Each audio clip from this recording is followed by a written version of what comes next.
हम लोग भगवद गीता के तीसरे अध्याय के 34वें श्लोक को देख रहे हैं। माइक ले लीजिए। कल हम लोगों ने सुना था कि जो व्यक्ति ज्ञानवान है अर्थात गुणों के शास्त्र आज्ञा को पालन करने के गुण और उसका उल्लंघन करने के दोष को जानता है और इस कारण से उसको ज्ञानवान कहा गया था। श्लोक देखिएगा पिछला। सदृशम चेष्टते स्वस्याः प्रकृतिर्ज्ञानवान् अपि प्रकृतिं यान्ति भूतानि निग्रह किम करिष्यति। जो व्यक्ति ज्ञानवान है और जानता है कि शास्त्र की आज्ञा क्या है, फिर भी वह स्वस्याः प्रकृतिर सदृशम चेष्टते, अपनी प्रकृति अर्थात गुणों के प्रभाव से प्राचीन कर्मों के संस्कारों के अधीन होने के कारण जैसा उसका स्वभाव हो गया उसके अनुसार, सदृश मतलब उसके अनुसार ही चेष्टा करता है, कार्य करता है, प्रयास करता है। प्रकृतिम यान्ति भूतानि, अपनी प्रकृति को अपने स्वभाव को ही जाते हैं सारे जीव, अर्थात अपने स्वभाव को ही प्राप्त होते हैं, स्वभाव के अनुसार ही कार्य करते हैं। निग्रह किम करिष्यति, राजा के द्वारा आज्ञा या शास्त्र की आज्ञा उसको क्या करेगी, वो तो वही से काम करेगा। तो अब तो ये बहुत ही डिस्करेजिंग हो गया, क्योंकि अब राग और द्वेष के आधार पे ही व्यक्ति कार्य कर रहा है। स्वभाव के अनुसार अलग अलग प्रकार का राग द्वेष होगा, अलग वस्तुओं से अलग अलग प्रकार की वस्तुओं से राग और द्वेष होगा, तो फिर तो अब हमारे लिए कुछ बचा ही नहीं। जब ज्ञानवान होते हुए भी व्यक्ति शास्त्र आज्ञा का पालन नहीं कर पाएगा तो फिर हमारे लिए होप क्या है? किसी के लिए भी क्या होप है? शास्त्र आज्ञा जानने के बाद भी अगर व्यक्ति राग और द्वेष के अनुसार ही कार्य करेगा तो किसी के लिए भी क्या होप्स हैं? कोई आशा नहीं है, ऐसा सोच सकते हैं। लेकिन भगवान इस बात को क्या बता रहे हैं, इसका हल बता रहे हैं। जरा देखिए। इंद्रियस्य इंद्रियस्यार्थे, इंद्रियस्य इंद्रियस्यार्थे रागद्वेषौ व्यवस्थितौ, रागद्वेषौ व्यवस्थितौ तयोर्न वशमागच्छेत्, तयोर्न वशमागच्छेत्, तो ही अस्य परिपन्थिनौ, तो ही अस्य परिपन्थिनौ। अगर आपको ध्यान हो तो कल की टीका में बताया गया था कि जो लोग थोड़े सभ्य हैं वह शास्त्र की आज्ञा का पालन करते हैं, जब एकदम महापापी हैं वह पालन नहीं करते। ये अर्थ था पिछले वाले श्लोक का। अब यहाँ क्या कह रहे हैं, जरा देखिए, फिर से बोलिए। इंद्रियस्य इंद्रियस्यार्थे रागद्वेषौ व्यवस्थितौ, इंद्रियस्य इंद्रियस्यार्थे रागद्वेषौ व्यवस्थितौ, तयोर्न वशमागच्छेत् तौ हि अस्य परिपन्थिनौ, तयोर्न वशमागच्छेत् तौ हि अस्य परिपन्थिनौ। बोलिए।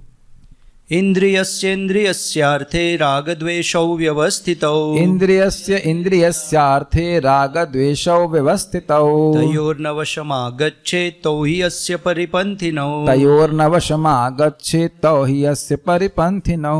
बहुत अच्छा है, बहुत अच्छा श्लोक है। प्रत्येक इंद्रिय तथा उसके विषय से संबंधित राग द्वेष को व्यवस्थित करने के नियम होते हैं।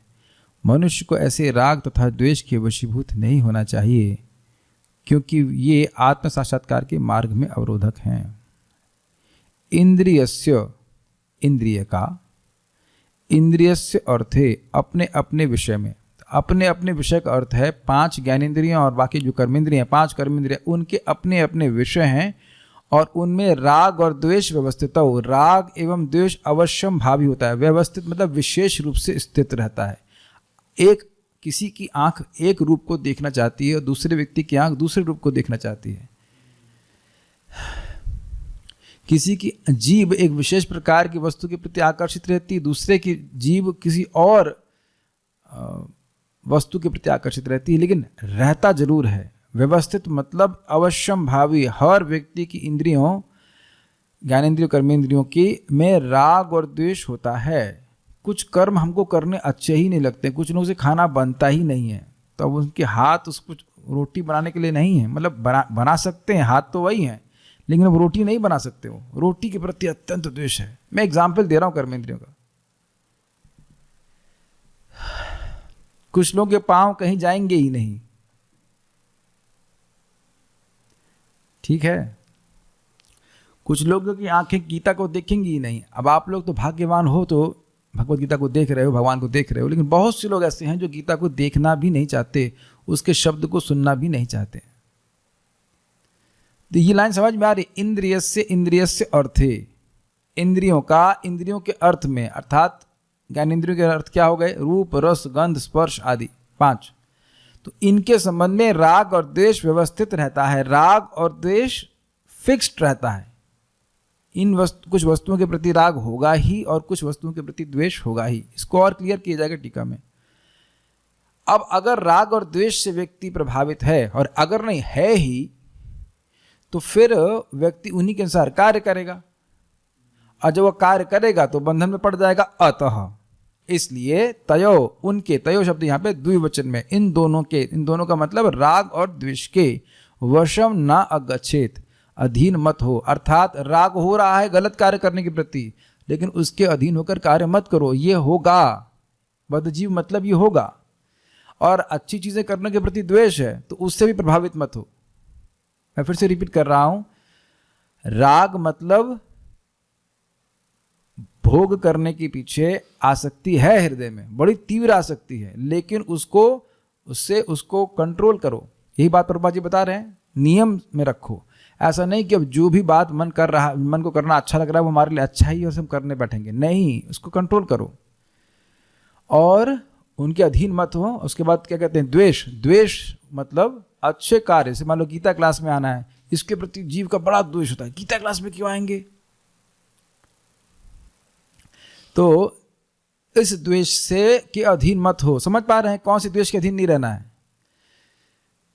सत्संग के प्रति मन की रुचि नहीं होगी, लेकिन उस द्वेष के प्रति उस अधीन नहीं, उस द्वेष के अधीन मत हो।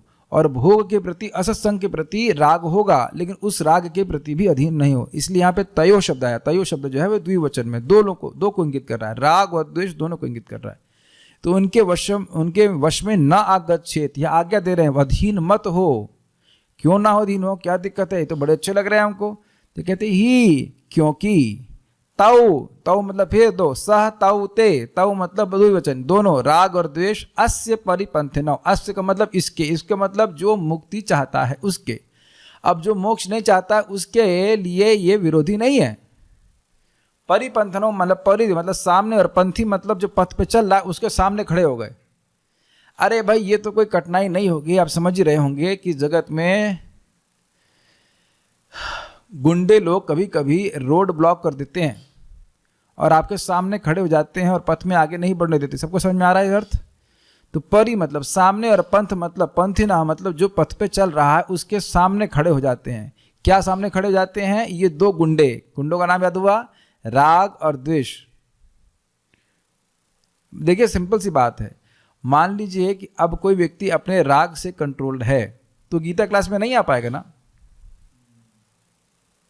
सिंपल।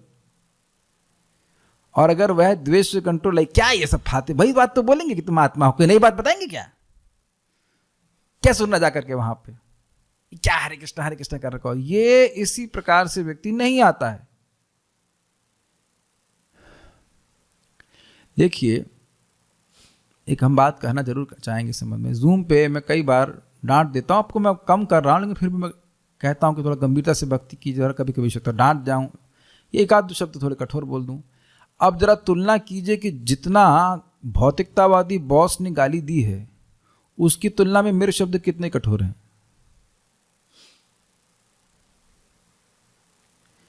जितना कठोर शब्द आप, अरे बॉस छोड़ दो, जितना कठोर शब्द बीवी बोली होगी उससे तो कम ही कठोर बोलता हूं ना। या बच्चा बोला होगा, या आपके भाई ने बोला होगा, या आपके पिताजी ने बोला होगा। और उद्देश्य क्या है, अब मान लो किसी को साधु लोग बोल रहे हैं, अरे भाई सुबह क्यों नहीं उठते हो, क्या तुमको मृत्यु से भय नहीं लगता है, या जो भी किसी तरह से भी डांट थोड़ी लगती है, तो उसका लोग बुरा मान जाते हैं कि ये हमारे कितना खराब बोल रहे हैं, कितना कठोर बोल रहे हैं। लेकिन उस किसी भी साधु को, मान लीजिए मैं किसी को बोल रहा हूं कि जप करिए, तो उससे मुझे क्या मिलेगा, जप का फायदा तो उसको मिलेगा ना, अनंत लाभ। लेकिन मूर्खतावश इसको वह खराब मानता है, नहीं हम उसकी शक्ल भी देखना नहीं चाहते, बस शक्ल भी देखना नहीं चाहते, देखना भी नहीं चाहते। और शक्ल उसकी देखना चाहते हो जो तुम मृत्यु की ओर लेके जाएगा, है ना। ये है राग और द्वेष। तो अब अगर मान लीजिए, बहुत सिंपल सी बात है, भगवत गीता में आएंगे तो राधा कृष्ण का संग प्राप्त हो रहा है, आप मुक्त हो जाओगे। लेकिन अब राग और द्वेष अगर सामने आ गए, समझ रहे हैं, जैसे मान लीजिए भक्त लोग यहाँ पे क्लास में आए हैं तो दो गुंडे खड़े हो गए गेट पे, हम नहीं घुसने देंगे तुमको क्लास में। राग और द्वेष, समझ में आ रहा है? ऐसे विजुअलाइज कीजिए कि दो गुंडे खड़े हो गए गेट पे, हम तुमको घुसने नहीं देंगे। एक है राग, दूसरा है द्वेष। तो ब्लॉकेज हो गया ना आपका। अब आप कहेंगे ठीक है रूम में नहीं, तुम जूम पे सुन लेंगे। तो भैया जूम पे भी राग और द्वेष चलता है। जूम से मतलब ऑनलाइन। ना, हमको ये पसंद नहीं आता है, सब बहुत कठिन बातें बोलते हैं, हमको समझ में नहीं आता है, हमें अच्छा लग रहा है सब बातें। तो ये सब हो गए दो गुंडे जो व्यक्ति को भगवत गीता पढ़ने से रोक देगा। Is it not? और यही भगवत गीता ही एकमात्र ऐसी शिक्षा, ये प्लेटफॉर्म है भगवत गीता, जिस स्थान है जहां पर हमको शिक्षा प्राप्त हो रही है कि मृत्यु से कैसे मुक्त होंगे। तो अस्य मतलब हम सभी के, जो लोग मोक्ष चाहते हैं, आप में से कौन मोक्ष नहीं चाहता? दोबारा कौन जन्म लेना चाहता है? नहीं लेना चाहते हैं। हो जाए भगवान की इच्छा से वो अलग बात है, हम लोग नहीं लेना चाहते हैं। तो अस्य का अर्थ हुआ जो मोक्ष चाहता है मुमुक्षु है। श्रीधर स्वामी इसको बताते हैं, अस्य मतलब मुमुक्षु, जो मोक्ष चाहता है उसके परिपंथिनी। उस परिपंथी मतलब उसके सामने आ, उसके पथ पे सामने आकर के रोड़ा बना दिए हैं, तो इसलिए उनके वश में नहीं आना चाहिए। तो मान लो दो लोग आ गए सामने के, हम गीता क्लास में नहीं जाएंगे, ए तुम कौन हो? तो हटो ऐसे, हम जाएंगे गीता क्लास में। समझ में आ गया? राग हटो, द्वेष हटो, हम जाएंगे। अरे प्रभु जी डांटते तो कम से कम गंदी गाली तो नहीं देते, इतना ही तो बोलते, सुबह क्यों नहीं उठा? तो हमारे भले के लिए कह रहे हैं ना, क्यों द्वेष कर रहे हो उनसे? हटो यहाँ से, हमें जाने दो गीता क्लास में, ये जप में आने दो। Got it?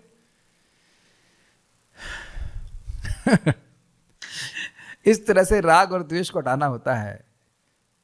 ठीक है? तो मेरे ख्याल से इन गुंडों के बारे में समझ में आ ही गया होगा आप लोगों को। ये गुंडे हैं। अच्छा, श्लोक देखिए, इंद्रियस्य अर्थे। अब यहाँ पे एक शब्द की आवृत्ति हुई है, पुनरावृत्ति। कौन सी शब्द है? इंद्रियस्य।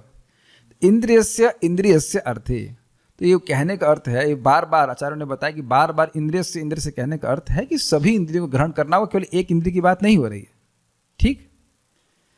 तो इंद्रियों के अर्थ में अर्थात तन मात्राओं में, अर्थात रूप रस गंध आदि में राग द्वेषौ व्यवस्थितौ, राग और द्वेष व्यवस्थित रहता है।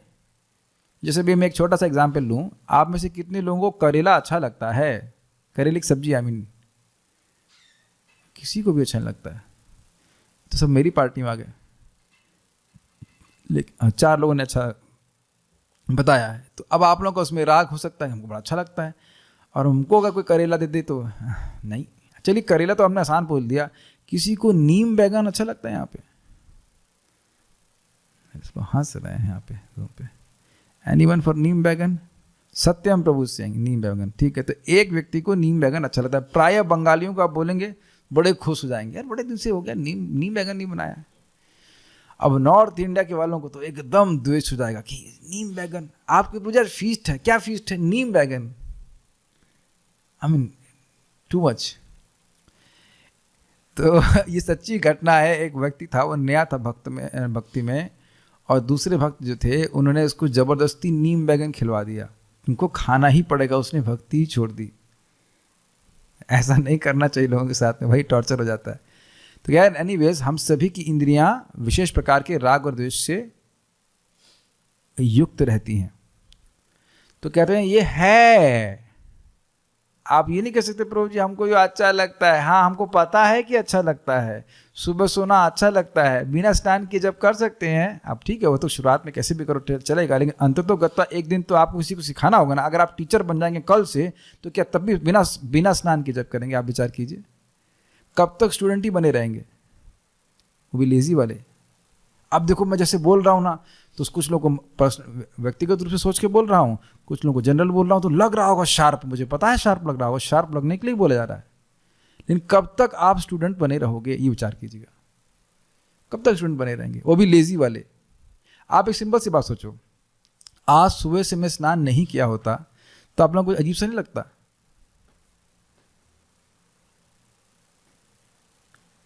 ऐसे उठा, मुंह में से लार बह रही है, चिपक रही है, उसके बाद गीता क्लास में देने आ गए, तिलक लगा नहीं लगा कि नहीं?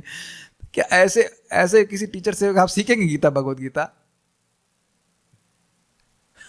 अब अपने पे घटित कर लीजिए, क्या इतने बच्चे हो गए कि सुबह स्नान नहीं कर सकते? तो अब ये है ना राग, सुबह नहीं स्नान करने के प्रति राग, रात में देर तक जगने के प्रति राग, और सुबह उठने के प्रति द्वेष। हमारा काम ही है वो नस पकड़ करके नस को दबाना, ताकि थोड़ा सा झटका लगे व्यक्ति को। अब मैं ये नहीं कह रहा हूं कि सभी भक्त इस प्रकार के हैं, बहुत से लोग अच्छे से कर भी रहे हैं, ऐसी बात नहीं है, but I am just saying those who are not doing they should think about it. और ये एक उपलक्षण से आपको अन्य अपने राग और द्वेष पकड़ लेने चाहिए। कौन से राग और द्वेष हैं जो मेरे मोक्ष में परिपंथी हैं? अभी विचार कीजिए, तीसरा कौन सा कठिनाई है यहाँ पे? भगवान श्री कृष्ण तीसरी कौन सी दिक्कत बता रहे हैं जो हमारे मोक्ष के लिए परिपंथी हो? आप लोग को उसमें दिख रहा है श्लोक में? तीसरा कौन सा फैक्टर है? तीसरा फैक्टर नहीं है। Got it? तीसरा फैक्टर नहीं है। केवल दो ही फैक्टर हैं जो हमको हमारे मोक्ष के पथ पे रोड़ा बने हैं। केवल दो ही गुंडे हैं, राग और द्वेष। सीधी बात और कहूं तो असत्संग के प्रति राग और सत्संग के प्रति द्वेष, यही रोड़ा बना हुआ है। नहीं तो मोक्ष तो मार्ग पूरा क्लियर है। सबको समझ में आ रहा है? ये है भगवत गीता की पावर। कोई कठिनाई नहीं। क्या है कठिनाई? राग और द्वेष। इन दोनों गुंडों का नाम याद रख लीजिए। जब आपको लगे जब करने का मन नहीं कर रहा है, लाइक मिनिमम 16 राउंड्स, तो समझ लीजिए कि हम राग और द्वेष के चक्कर में बैठे हुए हैं। आप जानते हो, भक्त लोग सब समझते हैं कि राग और द्वेष होने के बाद भी हमारे हृदय में है, फिर भी जब करते हैं तब इसी से द्वारा राग द्वेष नष्ट होगा। इस पर आगे टीका में पढ़ते चले जाएंगे। थोड़ा सा क्लास लंबा होगा तो पहले इससे द्वेष नहीं कीजिएगा। ये बहुत बहुत सुंदर कंसेप्ट है, and this has to be applied Bhagavad Gita. तयोः न वशम आगच्छेत, इन दोनों के, किन दोनों के? राग और द्वेष के वश में न आओ। मतलब हैं लेकिन इनके वश में नहीं आओ। तुमको लड़ना पड़ेगा, तुमको इनके पार जाना पड़ेगा। अच्छा नहीं लग रहा है सुबह स्नान करना, फिर भी करना है। देश के चक्कर में नहीं पड़ो, ये कहने करते। क्यों वश में ना आए? तो बड़े अच्छे लग रहे हैं, हमारे मित्र लग रहे थे, कहते हैं न तो ही, क्योंकि ये ही अस्य, इसके, किसके? जो मोक्ष चाहता है उसके परिपंथी, उसके पथ पे सामने खड़े होने वाले दस्यु हैं, विघ्न करता है। इसके अलावा तीसरा नहीं है। क्लियर हो गया सब कुछ? श्लोक आगे बढ़ते हैं।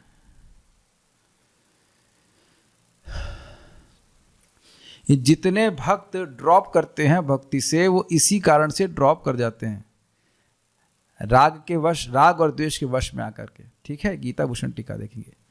गीता भूषण टीका में प्रायः श्रीधर स्वामी जी की टीका ले ली है, तो इसलिए पहले मैं इसको ले रहा हूं, उसके बाद अंत में थोड़ा सा श्रीधर स्वामी जी एक्स्ट्रा बोल रहे हैं, उसको हम देख लेंगे।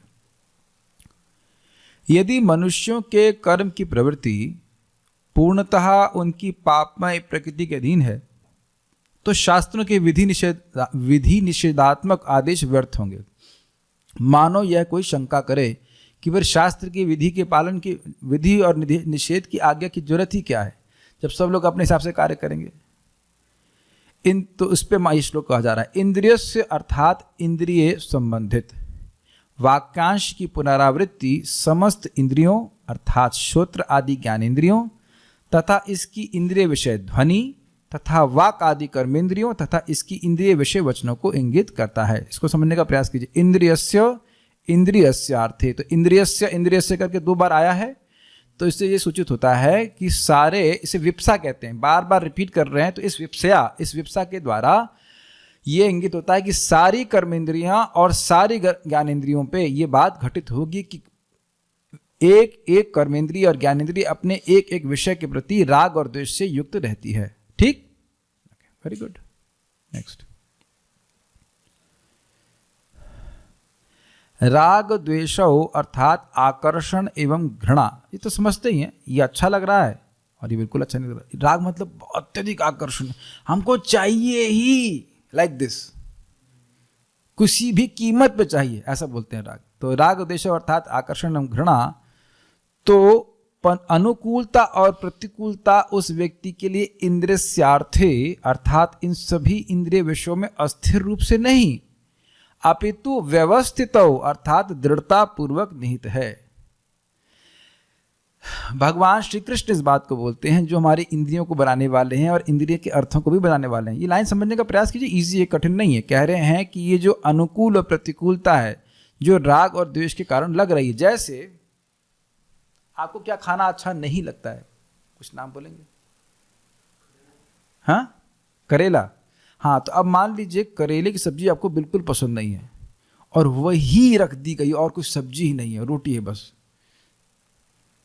क्या बना दिया है? क्या घर में कभी शब्द आपने नहीं सुना ऐसा? माताओं ने तो बहुत बार सुना होगा। आपने प्रेम से कुछ सब्जी बना दी, अब प्रभु मतलब मान लो पति हैं या बच्चे हैं तो उनके मुख से तुरंत निकल जाता है, ये क्या बना दिया। ज़्यादा दूर जाने की जरूरत नहीं है। कल हमको खिचड़ी प्राप्त हुई थी, टाइट खिचड़ी। आज खिचड़ी प्राप्त हुई पानी वाली खिचड़ी, वाह ये बहुत अच्छी है। और कल वाली हम ग्रहण कर लिए, लेकिन अब कोई अनुकूल भाव नहीं था, ये क्या है, ये क्यों है। और दो तीन लोगों से मतलब हमने बोल भी दिया, ये क्या बनाया है आज ऐसे करके, ठीक नहीं बनाया ऐसे करके। तो आप देख रहे हैं वही दाल चावल है, खाली पानी की मात्रा बढ़ जाने से अनुकूलता प्रतिकूलता का निर्माण हमारे मन में हो गया, क्योंकि ये राग और द्वेष के कारण है। अब वही किसी वक्त को जो है ड्राई खिचड़ी बहुत पसंद आती है। छोटी छोटी बातों में हम फंसे रहते हैं। क्लियर हो गया ये सबको? अनुकूलता प्रतिकूलता हमारे इंद्रियों में फिक्स्ड है, लेकिन हाँ बचेंगे कैसे? दोनों ही परिस्थिति में भगवान का प्रसाद पाकर के उसे ग्रहण करना होता है, क्योंकि वो भगवान की व्यवस्था से हमारी प्लेट में आया है। ये नहीं है कि अगर खिचड़ी पसंद नहीं आ रही तो चलो अब बाहर जाकर के छोला भटूरा खाएंगे वहाँ, ऐसा नहीं है। भगवान का प्रसाद ही ग्रहण करना है। प्रभुपाद जी कहते हैं कृष्ण अगर आपको लुची पूड़ी दे तो लुची पूड़ी में खुश रहिए, और अगर सूखा चना दे तो सूखे चने में संतुष्ट रहिए। अब देखिए आगे उसको और क्लियर किया जा रहा है। दृढ़ता पूर्वक नहीं थे, मतलब इंद्रियां एकदम फिक्स्ड है राग द्वेष में, बिल्कुल राग के अनुसार काम करेंगे और द्वेष के अनुसार काम नहीं करेंगे। भले ही साधु पुरुषों से संभाषण करना, उनकी सेवा करना अथवा तीर्थ गमन आदि कर्म करना शास्त्र द्वारा नियुक्त है। शास्त्र बोलता है कि तुम्हें ऐसे करने चाहिए, किंतु यह निर्देश उसकी घृणा का पात्र बन जाते हैं। ये क्या करेंगे? गीता जानने से क्या होगा? देखो मुझे अच्छी बात याद है, GLA में कार्यक्रम करने जाता था मैं समझता हूँ 4 या 5 साल पुरानी बात होगी। तो एक व्यक्ति, अब तो हमारे संग वो जब में आते हैं, उनको एकदम वो एंटर कर रहे थे कॉमन रूम में, वहां किसी ने पकड़ा, चलो मुर्गा खा के आते हैं। यहाँ क्या करोगे पंडित जी के पास जाकर के? समझ में आ गया? I mean as when he was entering, ऐसा नहीं कि पहले रोक रहा हो, अंदर मैं बैठा हूं, वह दरवाजे से घुस रहा है तो माया दूत कह लीजिए, उसको पकड़ रहा है, कह रहे यार चलो मुर्गा खाते हैं। ये क्या करोगे पंडित जी के पास जाकर गीता सुनने के लिए? तो उसका द्वेष किसके प्रति था? कथा के प्रति। और राग किधर था? मुर्गा खाने के लिए, क्योंकि अगले जन्म में मुर्गा बनना है ना उसको कौन सा भगवान का पार्षद बनना है। तो ऐसा राग और द्वेष से युक्त व्यक्ति आपको प्रीचिंग करते रहेंगे। क्या आप लोग मानते हो कि ऐसे लोग आपको प्रीचिंग करने के लिए घूमते रहते हैं आसपास इर्द गिर्द? ये क्या कर रहे हो? अपना जीवन व्यर्थ कर रहे हो गीता भागवत सुन करके। तो अगर ऐसे लोगों का संग करेंगे तो हमें भी लगेगा अरे हम तो अपना समय खराब कर रहे हैं, इसमें क्या फायदा। तो कह रहे हैं ऐसे निर्देश उसकी घृणा के पात्र बन जाते हैं, अच्छा नहीं लगता उसको। देन चूंकि वे उस व्यक्ति के द्वारा प्रतिकूल अथवा अप्रिय के रूप में देखे जाते हैं, उसको बिल्कुल नहीं अच्छा लग रहा है। अच्छा, ये हो गया द्वेष। किंतु भले ही जीवों में राग तथा द्वेष की इन भावनाओं का अनुसरण करने की प्रवृत्ति होती है, किंतु परम श्रेय के इच्छुक व्यक्ति को तयो हो, अर्थात राग तथा द्वेष इन दोनों के नियंत्रण में नहीं आना चाहिए ही, अर्थात चूंकि ये परिपंथिनौ अर्थात उसके पंथ पर बाधा उत्पन्न करने वाले हैं। राग और द्वेष पंथिना अर्थात मार्ग पर चलने वाले के परे अर्थात सामने खड़े दस्यु की बात है। इसकी व्याख्या मैंने कर दी थी अभी आप लोगों के सामने। 2 गुंडे हैं जो कहेंगे हम जाने नहीं देंगे, ए रुको, हम जाने नहीं देंगे, पहले हमको संतुष्ट करो फिर हम जाने देंगे। जैसे आपको याद हो कि हनुमान जी सेवा के लिए गए थे भगवान श्री राम की, और उन्हें फांदा तो एक परिपंथिनी आ गया था, उसका नाम था सुरसा, तो वह उनका पत्थर रोक करके खड़ी हो गई थी। इसी प्रकार से हनुमान जी जब गए थे संजीवनी बूटी लेने के लिए, तब भी एक असुर एक दस्यु आ गया था और वह हनुमान जी का पत्थर रोकने के लिए सामने उपस्थित हुआ था, हनुमान जी ने उसको मार दिया था। अब कहने का अर्थ यह है कि भाई ये राग और द्वेष हैं ही, आप और हम ऐसा नहीं कह सकते कि हमारे राग और द्वेष नहीं हैं। लेकिन इनके वश में नहीं आना है, वश में रहना है भगवान के और शास्त्र के आदेश के। और हम लोग कल भी सुन चुके हैं, साधुओं की उक्ति को सुनकर व्यक्ति को उनके वश में आना चाहिए। और उनके वश का अर्थ समझ रहे हैं, शास्त्र का वश। जैसे मान लीजिए बताया गया कि भाई अब शादी पार्टी में जाकर के, पहली बात अगर ना ही जाए तो अच्छा, और अगर जाना भी पड़े तो शादी पार्टी में जा करके वहाँ के खाना नहीं खाना चाहिए। ऐसी शादियों में नहीं जाना चाहिए जो रात के 1 बजे 2 बजे हो रही हैं, चाहे अपनी भी क्यों ना हो। अपनी शादी भी दिन में करनी चाहिए, क्यों, अगले दिन जब नहीं करना है। मेरे ही एक मित्र के, या मित्र कह लीजिए, स्टूडेंट कह लीजिए, उसकी पत्नी शादी के 3 दिन बाद मर गई। नहीं, झूठ नहीं बोल रहा हूं मैं, नाम भी को नंबर भी दे दूंगा, वाकई ऐसा हुआ, 3 दिन के बाद मर गई। क्या सुख उसने, सो कॉल्ड सुख चल लीजिए, जो भी कह लीजिए, क्या सुख प्राप्त किया बताइए। I am not against marriage और एनीथिंग, हम खाली बोल रहे हैं कि ये है इस जगत की सत्यता। हर दिन हमें प्लान करना होगा कि हमें जब करना है, कैसे करना है, वो सोचिए। और इसमें 2 ही बाधा है। कौन सी बाधा है बोली जल्दी से? राग और द्वेष, राग और द्वेष। ठीक है, देखिए आप लोगों को भले ये कठिन लगे, लेकिन अभ्यास करते करते ऐसा हो जाता है कि अब भगवान की भक्ति में ही आसक्ति होने लगती है। तो ये शुरुआत में भले कठिनाई लगेगी, लेकिन बाद में बिल्कुल ये गायब होते जाते हैं। आप जानते हैं, ये राग और द्वेष भगवान के प्रति बहिर्मुखता को सूचित करता है। तो हरे कृष्ण मंत्र बोलने से आप जानते हैं कि वो मंत्र है, वह बहिर्मुखता को नष्ट करता चला जाएगा। तो आपको भक्ति करना ही अच्छा लगेगा। जैसे आपसे मैं मान ही रहा हूँ, हम सभी भक्त, या जितने भी भक्त यहाँ पे हैं, अब उनको गीता क्लास में आने के लिए कुछ ज़्यादा कठिनाई के अनुभव नहीं करना पड़ा होगा, है कि नहीं? It's natural, it is tasty. अच्छा लग रहा है, बस इसलिए आ रहे हैं। नए व्यक्ति को जरूर कठिनाई होगी, लेकिन अब आप अभी से अपने संग देखो ना। अभी अब मैं इतना उत्साहित होता हूँ भक्तों को देख करके, इतना ज़्यादा उत्साह कि रोज गीता सुनने के लिए आ जाते हैं। और उसमें अब आप देखो, कोई राग और द्वेष परेशान नहीं करता है। मैं समझता हूँ एक भी भक्त को पूरे कॉन्फिडेंस से बोल सकता हूँ कि यह मन में नहीं आ रहा है कि हमारी पिक्चर छूट रही है, हम गीता सुन रहे हैं। एक भी व्यक्ति को हाथ नहीं खड़ा करना, अगर लग भी रहा हो तो भी कोई नहीं खड़ा कर रहा। वेरी गुड स्टूडेंट्स, एकदम इनको नहीं लग रहा है कि उनकी पिक्चर छूट रही है। मैं समझता हूँ मन में संकल्प भी नहीं आता होगा ना कि हमारा नुकसान हो रहा है, हम कहाँ बैठे हुए हैं गीता में। No, all of us can feel we are so fortunate we can discuss and hear Bhagavad Gita. हमारा भाग्य है गीता भागवत सुन पा रहे हैं। ठीक है, बहुत अच्छा लगता है। बीच में मैंने डांट दिया था एक भक्त को, लेकिन वो बोल रहे थे ना कि भागवतम कब शुरू हो गए। थोड़ा सा डांट दिया था, लेकिन एक्चुअली इनकी आसक्ति सूचित कर रही है। बहुत अच्छा। तो देखो, हम लोग भगवान की कृपा से और वैष्णव की कृपा से कितनी आसानी से इस राग और द्वेष से मुक्त हो जा रहे हैं। इसको ऐसे समझने का प्रयास कीजिए। भाई देखिए, एकादशी में अब अन्न खाने का मन नहीं करता है, ऐसा नहीं होता है, लेकिन फिर भी सहन करके व्यक्ति अन्न नहीं ग्रहण करता है। Got it? क्योंकि ये हमारे मोक्ष के लिए नुकसानदायक होगा। और कुछ ऐसे लोग हैं जो कहेंगे क्या एकादशी है, कुछ नहीं। एक वक्त बता रहे थे कि उनके भाई की शादी एकादशी को करवा रहे थे। अरे हद हो गई, सोचो। तो लड़ गए, कहते नहीं एकादशी नहीं होगी तो कम से कम एकादशी के अगले दिन हुई। एकादशी वाले दिन सोचो, और उसमें ग्रेन्स बनवाते, क्या करते, और हजारों लोगों को खिलाते, कितना पाप इकट्ठा होता। समझ गए ना बात? परिपंथी ना हो। तो जब भी हमारे चित्त में इस प्रकार की भावना हो तो हमें समझ में आना चाहिए कि ये दस्यु हैं, राग और द्वेष। ठीक है, श्लोक में यही निर्दिष्ट है। क्या निर्दिष्ट है? कि ये जो राग द्वेष है यही दस्यु हैं। इनके बात ना मान करके, शास्त्र की आज्ञा बात मान करके हमें आगे बढ़ना चाहिए, उसके अनुसार कार्य करना चाहिए। अनादिकाल से चली आ रही वासना अर्थात संस्कार ऐसी स्थिति को जन्म देते हैं जैसे अन्यों की पत्नियों से संभाषण की इच्छा, यद्यपि यह शास्त्र में वर्जित है, तो इसके प्रति राग है। अब तुमको दूसरे की पत्नी से क्या मतलब है, और अनसंट बातें करते हैं लोग, और उस कारण से कितनी सारी परेशानियां होती हैं। तो इसके प्रति राग है, जबकि शास्त्र मना कर रहा है। तो ऐसे कार्य करता है। इच्छित, अब देखिए बड़ा इंटरेस्टिंग है, इच्छा सहित ऐसे कृत्य की सकारात्मक वैशिष्ट का ज्ञान उत्पन्न होता है। अरे बहुत कठिन हिंदी हो गई। कहने का मतलब उसके फायदे ही फायदे दिखते हैं, दूसरे की बीवी से बात करने के फायदे ही दिखते हैं, ये कह रहा है। एवं ऐसा करने में किसी भी प्रकार के प्रतिबंध के ज्ञान का अभाव होता है। इसको करने में दिक्कत क्या है? ये तो ओके है ना। अब देखिए, हम यहाँ बोल दे रहे हैं, नाम नहीं रख रहे हैं, लेकिन एक माता जी ने फोटो भेज दिया कि हाँ उनके पति अन्य स्त्रियों के संग घूम रहे हैं, उनकी झगड़ा भी हो रहा था। तो उनके हमने कहा हम भी क्या कर सकते हैं भाई, लेकिन जो भी है, पति ने अपनी पत्नी को कहा इसमें गलत क्या है। अब समझ में आ गया, एकदम सच्ची घटना बोल रहा हूं। उसमें उन्होंने बोला गलत क्या है, तो गलत क्या का मतलब समझ में आ गया, फायदा बहुत है और गलत क्या है, इसमें प्रतिबंध करने की क्या जरूरत है।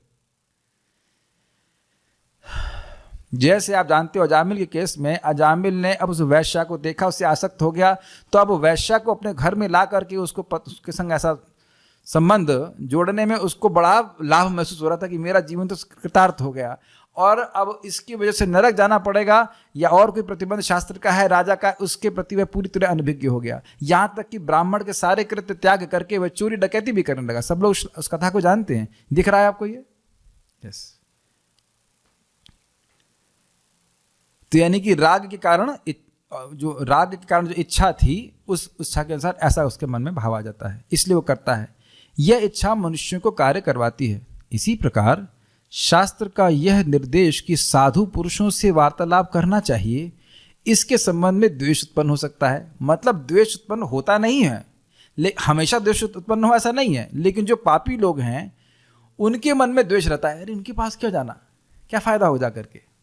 यह द्वेष इस ज्ञान सहित प्रकट होता है कि साधुओं से बात करना अवांछनीय है, बिल्कुल इच्छित नहीं, साधुओं से कभी बात नहीं करनी चाहिए। कितने लोग डरते हैं इस्कॉन के भक्तों से कि ये तुम इनका संग करोगे, ये सुनोगे, तुम्हारे बाबा लोग हैं, ये तुम्हारा मन डिस्टर्ब कर देंगे, तुम अब घर गृहस्थी में रह पाओगे, तुम घर छोड़ दोगे, ये वो। अब मैं समझता हूँ इसके बारे में तो बहुत से लोगों को सुनना पड़ा होगा। यहाँ तक कि माताओं को बोल देते तुम सन्यासिनी हो जाओगी, बाबा जी नहीं हो जाओगी, ये हो जाओगी, घर छोड़ दोगे, इत्यादि इत्यादि इत्यादि। तो ये द्वेष है उनका साधु संग के प्रति। क्या टाइम खराब कर रहे हो, गीता सुन रहे हो। तो जो पापी लोग होते हैं उनको इस बात पे विश्वास नहीं होता। कितना सुंदर, हमको तो बड़ी विनोदपूर्ण टीका लग रही, बहुत सटल ह्यूमर है इसमें, अगर आप विचार देख पाए, उसको कैच कर पाए, बहुत सूक्ष्म हास्य रस है। यह द्वेष इस ज्ञान सहित प्रकट होता है कि साधुओं से बात करना अवांछनीय, अनिश्चित, बिल्कुल इच्छा नहीं करनी चाहिए साधुओं से मिलने की, बिल्कुल नहीं करनी चाहिए। एवं इसमें किसी भी वांछनीय वस्तु के ज्ञान का अभाव है। मतलब ऐसी कोई बात जो इस साधु संग से प्राप्त हो उनको दिखती ही नहीं है, कोई लाभ ही नहीं दिखता है, ये कहने का आशय है। इसीलिए आप लोगों के रिश्तेदार जो भौतिकतावादी हैं वो आपसे दुखी हैं, क्योंकि उनको लग रहा है कि आप नितांत अपना समय खराब कर रहे हो। ये साधुओं से बात करने से क्या फायदा होगा। परम पूज्य राधा गोविंद महाराज कह रहे थे कि भाई कुछ लोग सोचते ही ये एक आदमी बोल रहा है, बाकी लोग सुन रहे हैं, से फायदा क्या है, पागल हैं क्या ये लोग। जो श्रवण कीर्तन मुख्य अंग है भक्ति का, उसी के प्रति लोगों की भावना ऐसी है कि तो पागल हैं, जरूरत क्या है सब करने की। दिख गया सबको ये सब बात? Is it okay? Everyone is okay with it? अतः वह उस स्थिति को टाल देगा। समझ में आ रहा है? राग हो रहा है उन चीजों के प्रति जो उसको नरक में ले जाने वाली हैं, और उसको लग रहा है तो बहुत अच्छी चीज है तो करेगा, और द्वेष उन चीजों के प्रति है जो उसको मोक्ष प्रदान करने वाले हैं। तब हो गया ना, उसके मोक्ष के में बाधा पड़ गई कि नहीं पड़ गई बताइए। जो उसके मोक्ष से, जो उसको मोक्ष के पथ से हटाने वाले उसके प्रति राग है, और जो मोक्ष प्रदान करने वाले उसके प्रति द्वेष है, तो मोक्ष प्राप्त कैसे होगा बताइए। Is it okay? One of the tastiest commentaries, हमको बहुत अच्छी tasty commentaries of Bhagavad Gita, हमको बहुत अच्छा लगा था। प्रसंगमजरम पाशम आत्मनः कवयो विदुः स एष साधु सुकृतो मोक्ष द्वारम अपावृतम। ये जो भोग की आसक्ति है, इंद्रिय से इंद्रियस्यार्थ, उसके संबंध में कहा जा रहा है प्रसंगम अजरम पाशम। ये जो आसक्ति है भोग के प्रति, ये बुढ़ी नहीं होती कभी। प्रसंगम अजरम पाशम, ये जो पाश है आसक्ति, ये कभी नष्ट, ये बुढ़ापा नहीं, उसका बुढ़ा नहीं होता। तो कहते हैं स एव साधु सुकृतो मोक्ष द्वारम अपावृतम। अगर यही आसक्ति भक्तों के प्रति हो जाए, साधुओं के प्रति हो जाए, तो वह उसके मोक्ष के द्वार को खोलने वाली है। यही का मतलब आंखों से भक्तों को देखना चाहे, कान से उनका शब्द सुनना चाहे, उनको प्रसाद देना चाहे, समझ पा रहे हैं, अपने इंद्रियों से उनकी सेवा करना चाहे, तो वही उसके मोक्ष का कारण बन जाएगा। तो अब जो बुद्धिमान व्यक्ति इसको श्रवण करके अपने विवेक का उपयोग करके भक्तों का संगति करनी चाहिए। यद्यपि हो सकता है कि उसका मन कभी कभी ना करे ऐसा करने का। साधुओं की संगति करने का निर्देश देने वाले शास्त्र मन को सुख देने वाले होते हुए भी वर्जित कर्मों के अवांछनीय परिणामों को समझाकर उसे वर्जित कर्मों से विमुख करके उसकी उन कार्यों में अरुचि उत्पन्न कर देते हैं। इसका क्या मतलब है? साधुओं की संगति करने का निर्देश देने वाले शास्त्र है।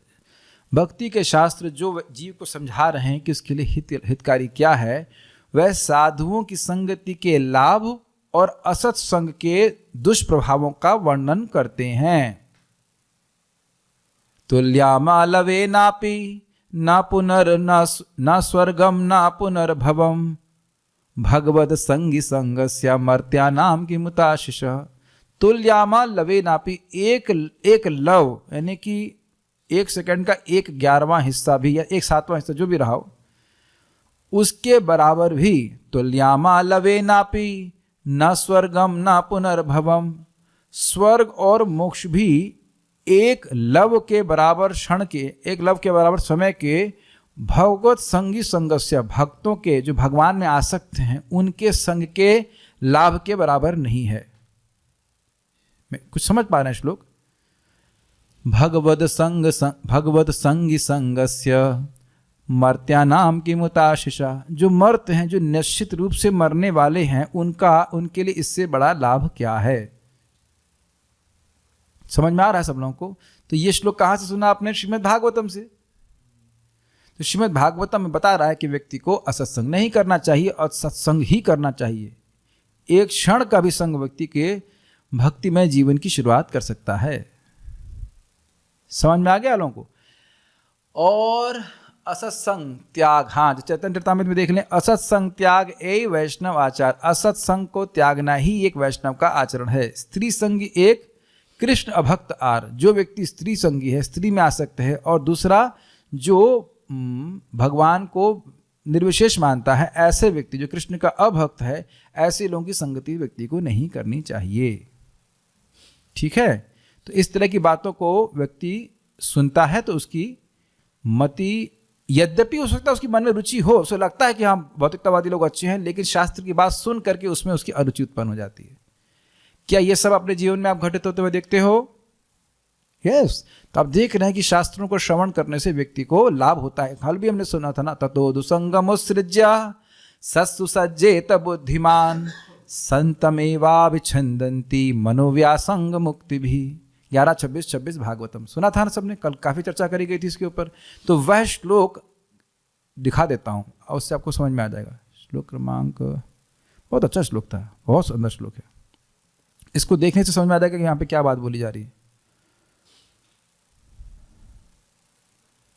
ये देखिए, ततो दुसंगमुत्सृज्य सत्सु सज्जेत बुद्धिमान संत एवास्य छिन्दन्ति मनोव्यसंग मुक्ति भी। ततः मतलब इसलिए, किस लिए? तथा दुसंगमुत्सृज्य, इसलिए दुसंग को त्यागना चाहिए। किस लिए त्यागना चाहिए? क्योंकि दुसंग ही सारे अनर्थों का कारण है। तुम अनर्थ निवृत्ति चाहते हो ना? हाँ चाहता हूं। तो समझो कि दुसंग ही सारे अनर्थों का कारण है, इसलिए। तो देखिए, दुसंग यद्यपि अच्छा लग रहा है, लेकिन उसके दोष को शास्त्र ने बताया। क्लियर समझ में आया? उसके बाद भले ही सत्संग अच्छा नहीं लग रहा, उसके गुण के बारे में बता रहे हैं। सत्सु सज्जेत बुद्धिमान, अपने को बहुत बुद्धिमान मानते हो? हाँ, बुद्धि तो है। तो हे बुद्धिमान, ये समझो कि भक्तों की संगति करनी चाहिए। तो भक्तों की संगति से क्या लाभ होगा?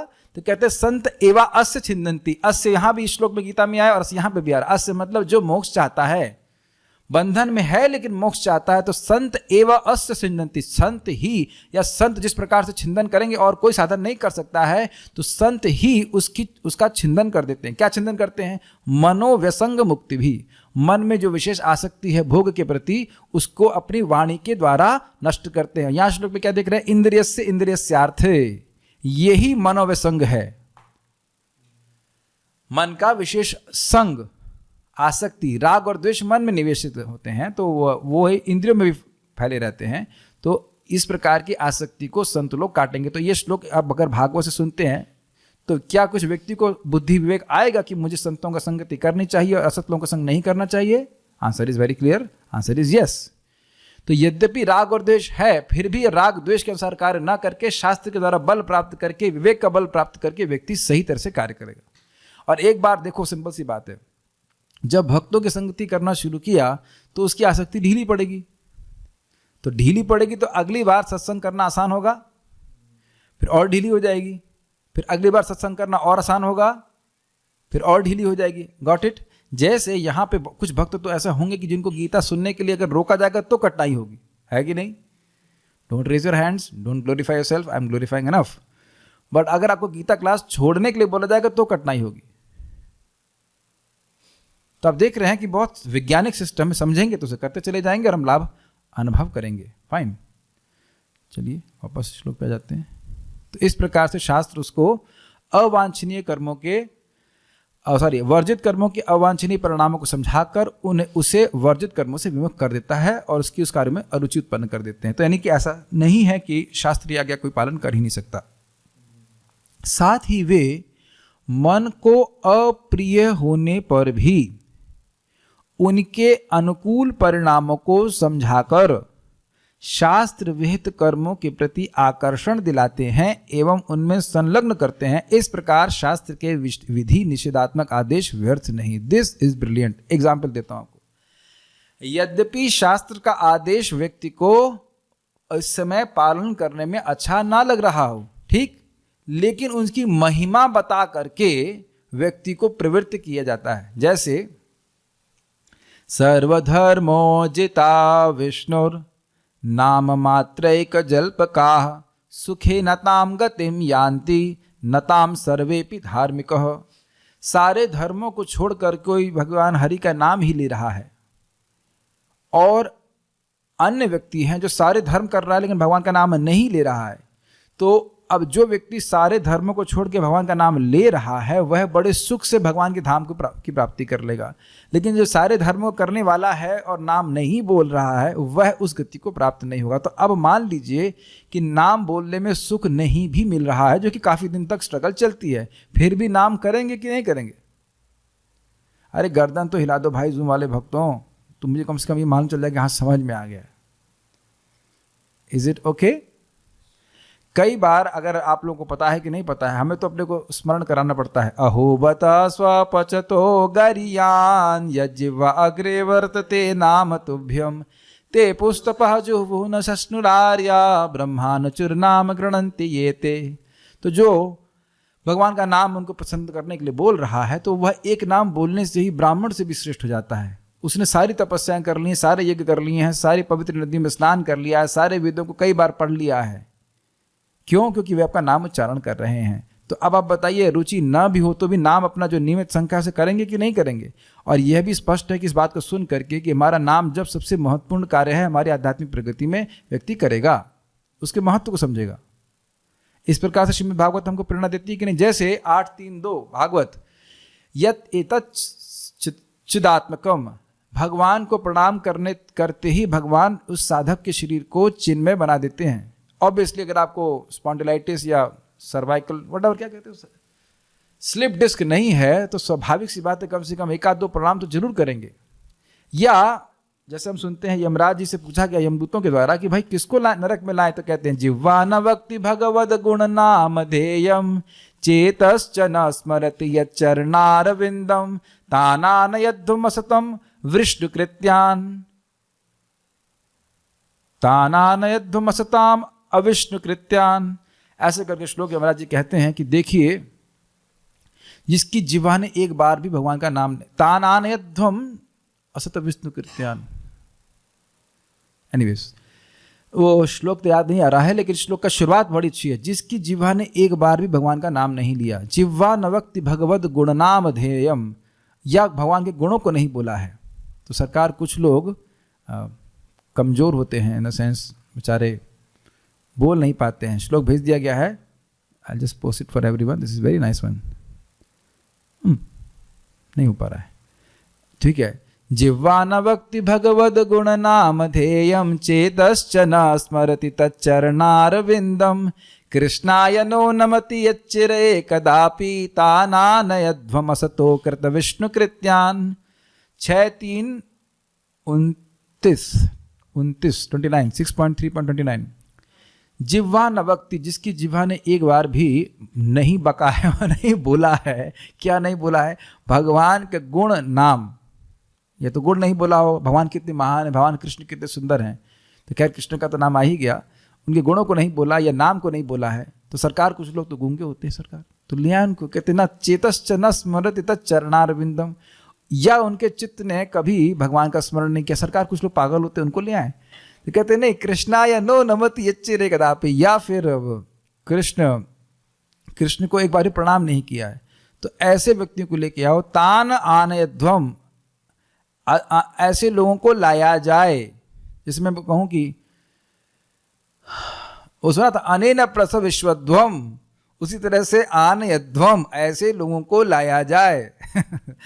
ऐसे लोगों, यमराज जी बोल रहे हैं कि जो जीवन में एक बार भी भगवान का नाम नहीं बोलते। जरा कृपया इसको आप सभी को पोस्ट कर दीजिए, अच्छा श्लोक है। कृष्णाय नो नमति यच्चिर एकदापि, उसने पूरे जीवन में भी एक बार भी भगवान को न तो प्रणाम किया, न नाम बोला और न ही इनका स्मरण किया। तो तान आनयध्वम, ऐसे लोगों को लाओ। क्यों? असतः अकृत विष्णु कृत्यान, क्योंकि वो असत हैं, डकैत हैं, दस्यु हैं। क्यों बोल रहे हैं अकृत विष्णु कृत्यान? क्योंकि विष्णु के लिए कुछ नहीं किए। समझ में आ गया? यानी जो व्यक्ति भगवान विष्णु के लिए कुछ नहीं करता है, अब उसको जरूर नरक पे जाना पड़ता है। तो थोड़ा भय दिखा करके, और दूसरी तरफ इस श्लोक से भगवान के नाम की महिमा कितनी सुंदर है कि एक बार भी कृष्ण बोला है तो व्यक्ति कम से कम नरक नहीं जाएगा। तो अब बताइए कि हम ये सोचेंगे कि हमें अब कैसा लग रहा है नाम उच्चारण, हरे कृष्णा कृष्ण कृष्णा हरे हरे, हरे राम राम राम हरे हरे। कुछ समझ रहे हैं? जो लोग जीवन भर नाम उच्चारण करना चाहते हैं उन्हें भागवत जरूर सुननी चाहिए, बहुत प्रेरणा मिलती है। मैं फिर से बोल रहा हूँ और बहुत गंभीरता से ध्यानपूर्वक सुनिए। भक्त लोग, साधक लोग अपने इंद्रियों के अनुभव के अनुसार अपनी इंद्रियों को नहीं चलाते हैं, वह शास्त्र के द्वारा प्राप्त श्रद्धा के अनुसार चलाते हैं। अभी आपको नाम कैसा लग रहा है उससे कोई मतलब नहीं, मैं तो बीमार हूँ। आप बढ़िया से बढ़िया मिठाई खिला दीजिए उस व्यक्ति को जिसको जॉइंटिस है, तो उसके अनुभव का क्या मतलब है? आप लाए थे ना वो गन्ने का जूस, कितना बढ़िया लग रहा था, लेकिन अगर किसी को जॉइंटिस होता तो कहता ये क्यों लेके आए, कुछ कड़वी चीज़ लाओ, कुछ नमकीन चीज़ लाओ जो उसके लिए जहर है। ये पता ही होगा आप लोगों को, और उसको कड़वा लगता है। मैं सच्ची बात बता रहा हूँ, हमारे सामने एक ब्रह्मचारी थे, वो 4 रसगुल्ले खा रहे थे, राजभोग। हमने कहा अरे वाह राजभोगी, तुमको तो बहुत आनंद हो रहा होगा। कहते नहीं यार बिल्कुल आनंद नहीं हो रहा है। क्यों? 4 रसगुल्ले खा रहे हो? कहता है यही खा सकता हूँ, और जॉइंटिस है तो एकदम कड़वा लग रहा है। तो जो व्यक्ति स्वस्थ है उसके लिए रसगुल्ले में टेस्ट कैसे प्राप्त हो कोई सेमिनार की जरूरत नहीं है। लेकिन अब जो व्यक्ति अविद्या से ग्रसित है उसको संघर्ष करना पड़ रहा है, लेकिन वही उसकी अविद्या को नाश करने वाला है। इसीलिए जब भी जप करें और मान लो बिल्कुल टेस्ट नहीं हो रहा है या कुछ भी कारण से लग रहा है, तो ये समझिए कि ये मेरी अवस्था नहीं है, ये मेरी बीमारी की अवस्था है। मेरी स्वरूपगत अवस्था तो ये है कि अब 16 क्यों 16,000 क्यों नहीं, वहां तक यही हरि नाम मुझे धीरे धीरे करके पहुंचा देगा। मैं अपने द्वेष के कारण कि मुझे अच्छा नहीं लग रहा है, मैं अपने माला को तिलांजलि नहीं दे सकता, फिर तो मैं अपने मोक्ष को ही तिलांजलि दे दूंगा। Is it okay? ठीक है। तो इसलिए शास्त्र के मैंने एग्जाम्पल दिए आपको किस प्रकार से विधि और निषेध का बारे में बता करके हमको प्रेरित करते हैं राग और द्वेष के ऊपर विजय प्राप्त करके शास्त्र के अनुसार कार्य करने के लिए। ठीक है, श्रीधरी देखिए बहुत सारी बातें श्रीधर स्वामी की इसमें आ गई हैं। अब श्रीधरी में जो कुछ एक्स्ट्रा पॉइंट थे वो मैं रख दिया, बहुत सुंदर है। भाव यह है कि विषय स्मरण आदि के द्वारा राग द्वेषौ यानी राग और द्वेष उत्पन्न होकर अनअवहित पुरुष को अनर्थ में ही गंभीर स्रोतपात के समान अपने स्वभाव के द्वारा बलपूर्वक प्रवर्तित कर देता है। ये क्या हिंदी हो गई? इजी है। अरे आज छोला भटूरा खाने की मन कर रहा है, ऐसा कभी होता है आप लोग के? हमारे संग भी होता है, आप लोग संग भी होता है, सबके संग होता है। तो स्मरण आया कि ये चीज़ खाने के लिए बहुत अच्छी है, तो उसमें राग हुआ, फिर उसके अनुसार प्रतिकार करने लगेगा। हम लोग के संग फायदा ये है कि हम उसको भगवान को अर्पित कर देते हैं, दैट्स अ गुड थिंग, तो हम लोग शुद्ध हो जाते हैं। लेकिन सामान्य व्यक्ति को देखिए ना, अब देख रहा है उसे तो गंदे पानी से वो पानी पूरी बन रही हो, लेकिन वो अपने आप को पूरी तरह से रोक नहीं पाता है उस पानी पूरी से खाने से, है कि नहीं? ये अनुभव है आप लोग को? या लोग एग्जाम्पल दृष्टांत नहीं समझ पा रहे हैं आप लोग? हाँ ठीक है, यस बोल रहे हो, समझ में आ ही रहा होगा आपको। कभी पहले सोचे थे कि वो उसका कैरेक्टर क्या है जो खाने वाले जो पानी पूरी बना रहा है उसका शायद उसने स्नान किया है कि नहीं किया इत्यादि इत्यादि है। वो जो आलू के टिक्के बना रहा है उसका पसीना भी उसमें जा रहा है कि नहीं जा रहा है। ये समोसे खाए थे तो आप देख रहे हैं कि उधर कुछ नहीं, केवल समोसे के प्रति राग ही व्यक्ति को प्रेरित कर रहा है।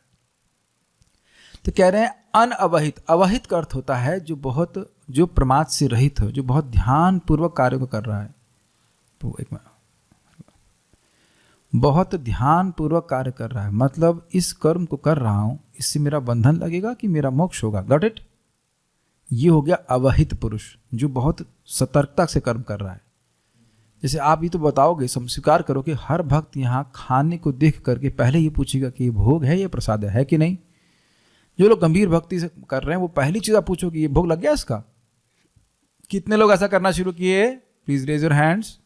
थोड़ा इन लोग की पीटी करानी पड़ती है ना, सब सो जाएंगे। यस, 5 ही लोग हैं, बाकी लोग नहीं ना। यस, संतोष कृष्ण प्रभु आल्सो डूइंग वेरी गुड। तो ये आपकी अवहितता का गुण दिखा रहा है कि नहीं दिखा रहा है? ध्यान पूर्वक ये देख रहे हैं कि हमारे टॉल बूथ के अंदर क्या जा रहा है, इसके अंदर क्या जा रहा है। इसके अंदर भोग नहीं जाना चाहिए, इसके अंदर प्रसाद ही जाना चाहिए, क्योंकि हम शुद्धिकरण होता है। तो जो अनअवहित पुरुष है वो क्या हो गया? आने दो, यजमान का आटा, यजमान का घी, शाबाश शाबाश बाबा जी, आने दीजिए, खाने दीजिए, है कि नहीं? रोको मत, आने दो रोको मत, आने दो और भक्त क्या कर, रोको मत, आने दो अगर ये भोग है तो नहीं आने दो समझ गए ना? रोको मत, कमा आने दो, रोको मत, आने दो। पहले भगवान को भोग लगा दो, हाँ अब आने दो। तो इसीलिए कह रहे हैं कि जो अनअवहित पुरुष है, जिसको नहीं समझ में आ रहा, ध्यान नहीं दे रहा है कि इससे बंधन लगेगा कि मोक्ष, उसको अनर्थ के ही गंभीर स्रोतपात के समान अपने स्वभाव के द्वारा बलपूर्वक प्रवर्तित कर देता है। क्या करते हैं? ये राग और द्वेष उसके स्वभाव के अनुसार है, प्रकृति के गुणों के संग के अनुसार है। तो गंभीर स्रोतपात मतलब जो गहरा पानी का जो नदी मान लीजिए, बहुत गहरी नदी है, उसमें कोई व्यक्ति किनारे खड़ा है और धम्म से गिर पड़े और वह भी ना समझ पाए, तो आप ये समझने का प्रयास कीजिए। डैम देखे हैं? डैम में बहुत पानी होता है, बहुत गंभीर पानी होता है। मान लो कोई ध्यान ना दे कि ये इतना गंभीर है और धम्म से उसमें गिर जाए, तो ये वैसे ही लोग हैं जो शास्त्र आज्ञा को नहीं सुने, समझे नहीं है, भक्तों का संग प्राप्त नहीं है, तो व्यक्ति ऐसे कर्मों में प्रवृत्त होने लगता है जो उसको अब अनर्थों में डाल देगा। भाई ऐसा नहीं समझ पा रहे, समझने का प्रयास कीजिए। देखिए, अगर अपने जीवन में कोई गंदी आदत को आता हुआ देखे हैं, तो ये नहीं पता था कि मैं गलत लोगों का संग कर रहा हूँ जिसकी वजह से मुझे गंदी आदत आ गई, और अब ऐसा गंदी आदत पकड़ लेती है कि व्यक्ति बाहर नहीं निकल पाता। उसी प्रकार से जैसे कि कोई जल के गंभीर स्रोत में यानी गहरे स्रोत में गिर जाए तो बाहर कैसे निकलेगा? पूरी तरह डूब जाएगा कि नहीं? ये अर्थ बता रहा है। अनर्थों को ऐसा तुलना की जा रही कि मान लो बहुत ही गहरा गंभीर पानी का जलाशय है, उसमें व्यक्ति जो ध्यान नहीं दे रहा वो धम्म से गिर पड़ा। कैसे गिर पड़ा? इन दस्युओं ने धक्का मारा समझ आ रहा है? ये जिनको हम मित्र मान रहे हैं, यही ले जा करके पानी में डुबो दिए मतलब फेंक दिया, बाहर ही नहीं निकल पा रहा है। ठीक है? शास्त्र तो इसलिए पहले ही विषयों के प्रति राग द्वेष के प्रतिबंध के द्वारा और परमेश्वर के भजन आदि में प्रवर्तित करके गंभीर स्रोत में गिरने के पहले ही जैसे कोई नाव का आश्रय लेता है, इस प्रकार एक मुमुक्षु को अनर्थ को प्राप्त नहीं होने देते हैं। क्या सुंदर बात बताई गई है। भाई पानी कितना भी गहरा हो, लेकिन अगर नाव पे चढ़े हैं तब तो आप पानी में नहीं है ना। तो देखिए अभी बात क्या है। बात यह है कि चाहे लड़की हो चाहे लड़का, पहले जमाने में लड़का ब्रह्मचर्य आश्रम में जाता था बचपन से ही। अब 5 साल से तो कोई व्यक्ति पाप करता नहीं है, तो उसको 5 से लेकर के 25 या 20 जो भी कह लीजिए, 15 या 20 जो भी जोड़ लीजिए, खूब शास्त्र का अभ्यास कराया जाता था, ज्ञान एकत्रित करता था, उसका अभ्यास करता था। तो उसको मालूम है कि भोग करने से व्यक्ति बंधन में पड़ेगा। उसी प्रकार से लड़कियों को भी ट्रेनिंग दी जाती थी घर में। अब आज इसके बिल्कुल विपरीत है। को एजुकेशन कर करके व्यक्ति को दोनों का ही दिमाग खराब करके रखा हुआ है। ज़्यादा व्याख्या नहीं करना चाहता हूँ, लेकिन बात सिंपल बात यह है कि लोगों को शास्त्र की क्या आज्ञा है ये नहीं पता है। अब लड़कियां भी प्याज लहसुन वाला खाना खा रही हैं, लड़के भी खा रहे हैं, क्या कर सकते हैं? दुनिया को चेंज नहीं कर सकते, लेकिन हम कम से कम अपने विवेक को जागृत कर लें, बहुत अच्छा बात है। तो राग द्वेष के प्रतिबंध के द्वारा, मतलब अच्छा लग रहा है बेटा तुमको, लेकिन ये तुम मत करो, ये तुम्हारे लिए अच्छा नहीं है। और देखिए ये कड़वा उन लोगों को लगता है जिनको ट्रेनिंग नहीं है। जिनकी ट्रेनिंग हो जाती है उनको वही पालन करना अच्छा लगता है। जैसे अब मैं समझता हूँ कि भक्तों को केवल प्रसाद ग्रहण करने में कोई भी कठिनाई नहीं आती। किसी व्यक्ति को आ रही कठिनाई, इसमें कुछ भी कठिनाई नहीं है, और बाहर के लोग उस देख करके हैरत में पड़ जाते होंगे, अरे ये तो बाहर कुछ खाते ही नहीं है, कितना बड़ा तपस्वी है। सोचते हैं कि नहीं इस तरह से लोग? तो ये चीजें हैं। राग और द्वेष को के प्रतिबंध के द्वारा, मतलब इसके अनुसार तुम कार्य नहीं कर सकते हो, इसके और ऐसे तुम्हें कार्य करना चाहिए, शास्त्र का आदेश है ऐसे करना चाहिए। इस प्रकार से वह एक नाव के आश्रय के रूप में जो हमें अनर्थों में गिरने से बचा लेते हैं। आप देखो ना, जैसे भगवद्गीता का श्लोक हम पढ़ चुके हैं, यज्ञशिष्टाशिनः संतो मुच्यन्ते सर्व किल विषय सर्व अनर्थै भुंजते ते त्वघं पाप ये पचन्ते आत्म कारणात्। जो व्यक्ति भगवान विष्णु को अर्पित करके भोजन ग्रहण करता है प्रसाद के रूप में, तो सारे किलबश, सारे पाप, सारे अनर्थों से मुक्त हो जाता है। लेकिन जो व्यक्ति केवल अपने लिए खाना बनाता है और ग्रहण करता है तो सारे पापों से युक्त हो जाता है। तो स्पष्ट हुआ ना शास्त्र क्या गया? तो ये नाव की तरह हुआ कि नहीं? खाना तो हम नहीं रोक सकते हैं, लेकिन खाना ही अनर्थ का कारण बन सकता है अगर व्यक्ति भगवान को अनअर्पित भोजन ग्रहण करता है। तो आप समझ में आ गए कैसे बचा रहे शास्त्र हमको। अब बड़ा रुचिकर है कि मान लो आपको आलू का पराठा अच्छा लगता है, तो वो कोई दिक्कत नहीं है, कोई दिक्कत नहीं है, आप उसको बनाएं और भगवान को भोग लगा करके अर्पित करके प्रसाद ग्रहण करें तो कोई दिक्कत नहीं है। तो शास्त्र ऐसा नहीं गला घोंट दे रहा है, लेकिन अब बिना अर्पित किए जो खाने का राग है उसको अटैक कर रहा है। एक भक्त पूछ रहे हैं यहाँ पे, क्या हम बाहर से कोई चीज लेकर के भोग लगा सकते हैं? अब चीज हमने लिखा है CHEEZ, तो चीज मतलब वो चीज बाल बोल रहे हैं या कोई चीज बोल रहे हैं? हिंदी वाला चीज है कि इंग्लिश वाला चीज हमको पता नहीं। देखिए, इंग्लिश वाला चीज है तो वह संदेहास्पद होता है, वो नॉन वेजिटेरियन भी हो सकता है, और हिंदी वाला चीज़ या उर्दू वाला चीज़ है तो डिपेंड करता है क्या चीज़ है। बाजार से तो खरीद के देते हैं नहीं, अब चना तो बाहर से लेके आते हैं, लेकिन ध्यान बस ये देना है जितना संभव हो बाहर की कुक्ड वस्तुएं नहीं घर में लानी चाहिए। कुकिंग घर में होनी चाहिए। भाई तेल आटा घी तो अथवा बाहर से खरीदते हो, यथासंभव जितना हो सके आप स्वयं ही बनाओ। आप लोग भगवान के भक्त हो, भक्तों के द्वारा बनाई हुई वस्तु का अलग ही प्रभाव होता है। तब मुझे पता है कि जो आलसी माताएं होंगी जो इसमें जिनका यूट्यूब में राग और कुकिंग में द्वेष होगा तो उसमें व्यवस्थित होकर बोलेंगे तो यूट्यूब देखने का टाइम नहीं कम हो जाएगा हमारा। अब विचार कर लीजिएगा। मैं नहीं कह रहा कि सब लोग ऐसे हैं, प्लीज़ आप ऑफेंस मत लीजिएगा। मैं खाली बोल रहा हूँ कि जो चीज़ आप बाजार से खरीदने के बारे में सोच रहे हो, विचार कीजिए कि क्या आप नहीं बना सकते। ये सच्ची घटना, एक बड़े अच्छे भक्त हैं, हम तो उनको अच्छा ही मानते हैं, साधना अच्छी करते हैं। तो कह रहे पापा ले आते हैं समोसा बाहर से, हम भोग लगा देते हैं। हमने कहा तो तुम क्यों नहीं बनाती तुम क्यों नहीं बना रही हो?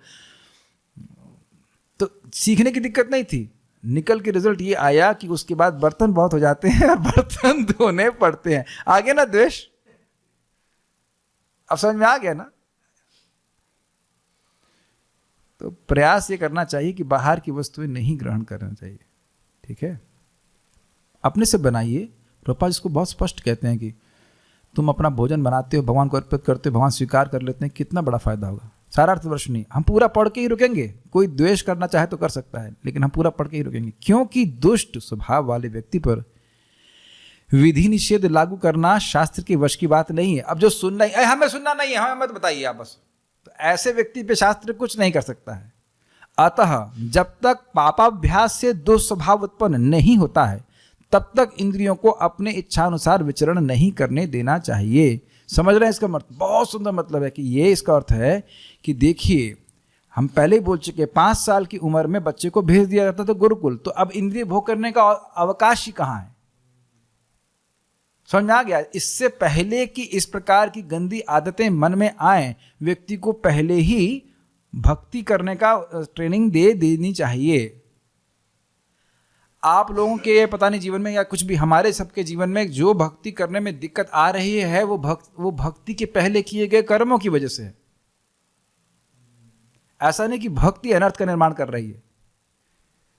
कुछ आप मेरी बात समझ ही रहे होंगे। बहुत सारी चीजें साफ भी हो गई हैं और बहुत सारी चीजें ऐसा हैं जो पहले का जो आदत है वह छूटने में थोड़ी दिक्कत आती है ना?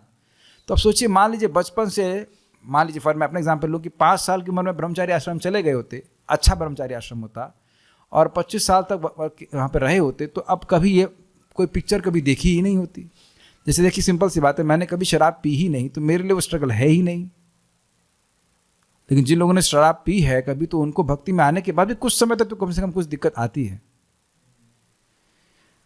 तो अब मान लो 5 से लेकर 25 साल तक जिसमें कोई कंटामिनेशन का संभावना ही नहीं थी, जो पहले करते थे, तो अब व्यक्ति कितना इंद्रिय संयमी हो जाएगा बताइए। अब मेरी बात समझ पा रहे होंगे क्या कह रहे हैं। जो पापी लोग हैं, दुष्ट स्वभाव वाले हैं, उनको तो शास्त्र वश में नहीं करता है, तो इसलिए स्वभाव उत्पन्न होने से पहले, अर्थात इस जीवन में बुरी आदत लगने से पहले ही व्यक्ति को शास्त्र की आज्ञा का पालन करने की ट्रेनिंग दे दी जानी चाहिए, यह बोल रहे हैं। और यहां जीवन में भी आप देख रहे हो कि इसीलिए बोला भी गया है, catch them young and possibilities are infinite. लोगों को अगर युवावस्था में कृष्ण भावना की ट्रेनिंग दी जाए तो उनके लिए बहुत आसान होता है स्वीकार करना। ये तो मैं आंखों से देख रहा हूँ, एकदम आंखों से देख रहा हूँ, बिल्कुल दृष्ट है। चाहे वो लड़की हो चाहे वो लड़का हो, अगर युवा अवस्था में वह सीख जाए कि हाँ भक्ति कैसे करनी है, उसके लिए भक्ति करना एकदम सहज हो जाता है, कोई कठिनाई नहीं होती, कुछ भी कठिनाई नहीं होती है। लेकिन जो वृद्ध हैं वो लोग स्वीकार करेंगे कि बहुत सारी बातें हम लोग सुनते भी हैं, लेकिन उनको स्वीकार, हम का मतलब वो, मैं बुढ़ा नहीं अभी, तो वो उनको स्वीकार करने में कठिनाई आती है। और बोलते भी हमको कुछ समझ में नहीं, हमको समझ में भी नहीं आता है, और या फिर इसका याद भी नहीं रहता है। तो खैर जो भी, जब से भी व्यक्ति भक्ति करना शुरू करे तो ठीक है, लेकिन अगर कंपेयर करेंगे तो जो सुबह जो युवावस्था में होता है वो वहीं से पकड़ेगा तो उसको कभी भोग की इच्छा होगी ही नहीं। I think okay. बीमारी बढ़ने से पहले ही अगर इलाज चालू कर दिया तो ठीक रहेंगे ना, ये बात है। तब तक इंद्रियों को अपनी इच्छा अनुसार कहाँ गए विचरण नहीं करने देना चाहिए। इसके लिए ही इंद्रियस्य इंद्रियस्य इत्यादि कहा जा रहा है, 2 बार कहा जा रहा है। यहाँ इंद्रिय शब्द के पुनरुल्लेख का तात्पर्य सभी इंद्रियों के लिए, अपने अपने इंद्रिय विषयों के लिए इसकी व्याख्या हो चुकी है। पर स्त्री का दर्शन, स्पर्श, उसके लिए द्रव्यादि दान, मतलब कुछ उसको अपने तरफ लाने के लिए कुछ देना इत्यादि शास्त्र निषिद्ध होने पर भी दुस्वभाव वाले व्यक्ति का उसमें राग होता है। और गुरु, विप्र, तीर्थ तथा अतिथि का दर्शन, स्पर्शन, परिचर्या, उनके लिए धनादि का दान शास्त्र विहित होने पर भी दुष्ट व्यक्ति का उसमें द्वेष होता है। जरा सिंपल सी बात सोचिए, चक्रवर्ती पाद का टीका से ही प्रभुपाद जी कोट करते हुए 2.3.17 आयुर्हरति वै पुंसाम उद्यानस्तंच यन्नसौ यत्तस्य ऋते यच्छड़ोनीत उत्तम श्लोक वार्तया। तो वहाँ व्याख्या करते हैं कि अगर आप किसी अयोग्य व्यक्ति को भी देते हो तो उतना ही धन वापस आएगा। योग्य ब्राह्मण, अर्ध योग्य ब्राह्मण को देते हैं तो दुगना आएगा वापस, योग्य ब्राह्मण को देंगे तो 100 गुना आएगा, और भक्त को कोई दान देंगे तो अनंत गुना वापस आएगा। तो ये शास्त्र व्याख्या कर रहा है। लेकिन अब करेगा व्यक्ति अपनी पत्नी के लिए सब कुछ, अपने बच्चों के लिए सब कुछ कर देगा, या फिर यहाँ बोल रहे हैं कि पर स्त्री के लिए भी कर देगा। ये बात भी देखा गया है, किसी वैश्या के लिए बहुत कुछ कर देगा, लेकिन अब साधुओं को नहीं देगा। उसको देने से क्या लाभ मिलेगा हमको, ये भावना उसकी रहती है। ये दुष्टों की भावना इस प्रकार से रहती है। इन दोनों के वशीभूत या अधीन होना उचित नहीं है, यानी राग और द्वेष दोनों के वशीभूत नहीं होना चाहिए। अगर साधुओं के प्रति या धर्म के प्रति द्वेष है तो उसके वशीभूत ना होकर के धर्म करना ही चाहिए, और अधर्म के प्रति राग है तो उसके वशीभूत ना होकर के अधर्म नहीं करना चाहिए। महाराज बड़ा सुंदर कहते हैं, धर्म करने में सबसे आगे रहना चाहिए, पता नहीं मौका निकल जाए तो, और अधर्म करने में सबसे पीछे रहना चाहिए कि हो सकता मौका निकल जाए और अधर्म करने को ना मिले। चाणक्य पंडित भी इस बात को कहते हैं कि धर्म तो ऐसे करना चाहिए कि मानो आज आखिरी दिन है, और शास्त्र कैसे पढ़ने चाहिए, जैसे शाश्वत समय हमारे पास खूब समय आराम से एक श्लोक पढ़ेंगे, तबियत से खूब जम के पढ़ेंगे, कोई दिक्कत नहीं है, माज देंगे उसको।